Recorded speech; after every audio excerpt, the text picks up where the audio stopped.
Chris, it seemed like, Christian didn't have, a bad outing for a while, but then you look up, next thing you know, you're down, 5 runs. What were you seeing from him, and how do you feel like he performed?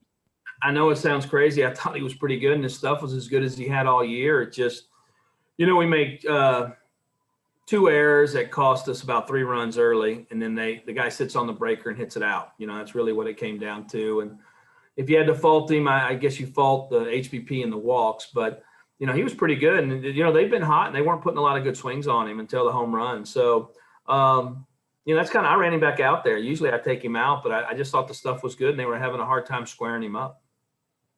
Up next, we'll go to Joe Cook. Coach, you just mentioned the errors, just those mistakes. I guess how big of a difference did they play in this ball game? Well, that was a big part of the game. I mean, obviously, them getting a couple there. The one in the first was funky. A funky ball that hits, and then we don't make the play on the bunt. So we're going to have to be better defensively tomorrow and make everything they get earned. That's the toughest part. And I'm sure they'll say that about game 1 when they played us. So in these pressure environments, you got to make plays. Up next, we'll go to Robbie Falk. Coach, I guess if there's one bright spot from this, you have your bullpen mostly intact for that game 3, all hands on deck. Do you know how that's going to shape out yet and who you might throw out there first? Nah, I'll meet with the coaches. We'll sit and do a little more scouting and then try to figure it out. But like you said, we pretty much have our bullpen available. And, their guy gave them a great start tonight. They'll have a good bit of theirs too. Up next, we'll go to Tyler Horka. Yeah, Chris, just going off of what you just said, what was it about Aiden Tyrell that made him so good tonight? Well, we couldn't stay off the ball down, and you got to give him credit. We just, we continue to chase down. And most of his starts, he doesn't get a ton of strikeouts.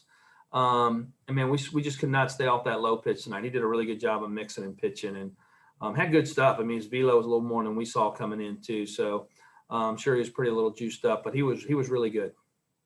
Let's go back to Steve. Chris, as you know, these final 27 outs to get to Omaha, the most difficult ones of the year. How do you feel like maybe some of your younger guys are managing the expectations and maybe the pressure of this moment?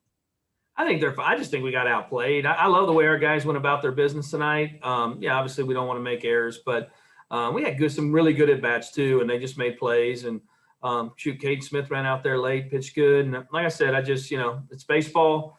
You scratch it and you get ready to go the next day, and our kids will be ready. They played in this environment all year, and we've kind of been in this Sunday game for a series a lot this year, and our kids have always responded. So I'm looking forward to seeing them play tomorrow.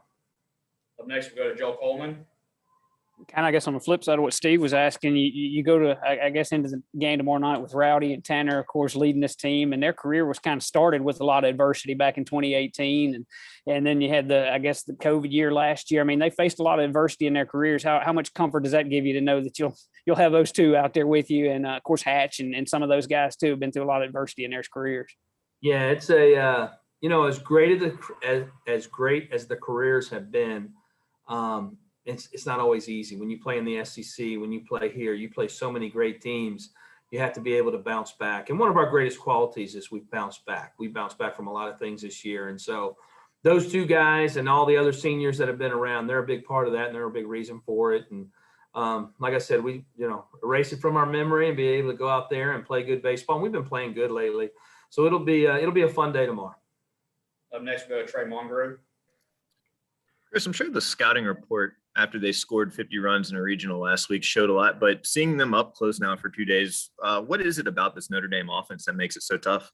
Well, they're good, they're well coached, and they're hot. They're just hot at the right time of the season. So, which most teams getting to the postseason are hot. So, but they're just a combination of all three, and they have a good plan, and they've hit some, balls in big spots. And so we got to pitch a little better and make a couple more plays, and then we got to match them. Yesterday we matched them offensively. We got to do that again tomorrow. Last call for questions for Coach. All right, they'll do it. Thanks, guys.